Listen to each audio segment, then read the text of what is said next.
زیمبابوے टी10 لیگ احمد شهزاد د لوبډلې د حضرت الله ززای د لوبډلې د کریم جنت د لوبډلې ګټلې دی فائنل میچ یې ګټلې دی احمد شهزاد پکې مین اف د میچ هم راغلی دی او په زیمبابوے टी10 لیگ کې د افغان کلاړیانو د خپل ټیم د پر ډېر زبردست پرفارمنسز ورکړي دي حضرت الله ززای ډېر ښکلی بیټینګ په څو میچونو کې وکړو محمد شهزاد هم ډېر زبردست بیټینګ کریم جنت ولا یو میچ ګټلی و چې 4 بال 15 رنز پاتې چې کریم جنت په 3 بالونو باندې وکړی کې هم کریم جنت زبردست بیټینګ کړی مکمل سکور کارت در سره شریکوم د زیمبابوے टी10 لیگ د افغانستان چې کوم کلاړیان دي حضرت الله ززای محمد شهزاد اور کریم جنت چې کوم دی دا جوبرګ بنگلا ټایګر د طرفه گیم کوي اور کیپټاون سامپ آرمی سره د فائنل میچ چې د دې کپتان چې کوم دی د کیپټاون مصطفی اور د کې د پاکستان کلاړي سلمان ارشاد هم شامل په دغه لوبډله کې مکمل سکور کارت طرف لزو تاسو په سکرین باندې ښکاري دا 10 اورونو میچ جی टी10 لیگ د زیمبابوے टी10 لیگ دی نه مخکې ابوظبي टी10 لیگ هم شوی دی اوس زیمبابوے والا هم टी10 لیگ شروع کړی دی چې د کپتان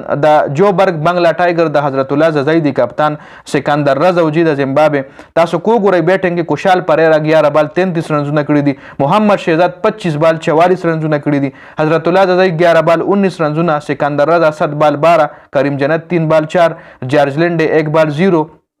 او مسکویا 2 بال 6 رنزونه کړی دي په 10 اورونو کې د حضرت الله ززای د لوبډلې 129 رنزونه کړی دي 15 کلاړیان اوټ په 10 اورونو کې جی کته کومګ وګورو 10 اورونه چا کړی دي عامر حمزه 2 اور کې 14 رنز یو وکټ زبردست بالینګ مصطفی 2 اور 27 ایکسپنسیو پروتره سلمان ارشاد د پاکستان 2 اور 30 رنزونه ورکړي ډیر زیات مهنګا بالینګ کړی دي کیس احمد د افغانستان 2 اور 24 رنزونه ورکړي یو وکټ هم اشتلی ده تواندا مپوسا 1 اور 19 رنزونه او نیکولسن گارډن چې کوم دی 1 اور 10 رنزونه 2 وکټ پکې دوه هم ایشتلی دي ټوټل 10 اورونو کې دی 129 رنزونه ورکړي دي او 15 کلاړیان دی اوټ کړي دي په جواب کې ورپسې بیا د کیپټاون سامپ آرمی چې کوم دی مصطفی ټیم چې کوم دی چې کوم شکست خوړی دی ورپسې 124 رنزونه کړي دي په 15 رنزونو باندې دا میچ چې کوم دی بنگلا ټایګرز ګټلې دی د حضرت الله ززای د لوبډلې ګټلې دی سره برین بینټ 21 بال 36 رنزونه مالان وسره زبردست بیټینګ کړي 28 بال 62 رنزونه کړي دي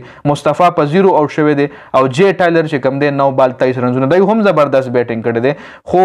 سب بیټسمنان چې کوم دی هغه نه دی چلیدلې مصطفی په 0 اوټ شوی 2 بال د ویست کړي دي په 21 بال 36 رنزونه برین بینټ کړي دي چې دوه هم سټرایک ریټ کم چونکه زیات سټرایک ریټ سره 2-3 بال کنور دی ایکسترا ملو شوی نو کې دی چې د میچ ګټلې ځکه دی سره لاسونو کې وکټ وی خو بالونه ته ختم شوی دي په 10 اوور کې دی 124 رنزونه کړي دي خو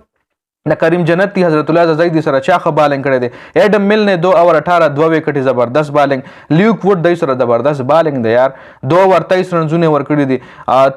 تناشه 2 اور 41 دو ډیر زیات مهنګا بالنګ کړی سکندر رضا خپل 2 اورو کې 10 رنزونه ور کړی دي او کریم جنت 2 اورونو کې 21 رنزونه ور کړی دي چې دی سلور واړو بالرانو وکټ نه دشته به وکټ چې کم دا صرف ایډم مل نه ایشتلی ده نو دا مکمل سکور کارو چې دا فائنل حضرت الله ززای دی محمد شهزاد دی لوبډلې ګټلې دي او د حضرت الله ززای او د محمد شهزاد او د کریم جنت په پرفارمنس باندې دی فائنل تر رسیدلی چې فائنل کې ورسره هم محمد شهزاد خپل بیټینګ کړی دی او محمد شهزاد د فائنل مین اف دی میچ هم راغلی دی دا مکمل سکور د ویډیو کتلو زیاته مننه والسلام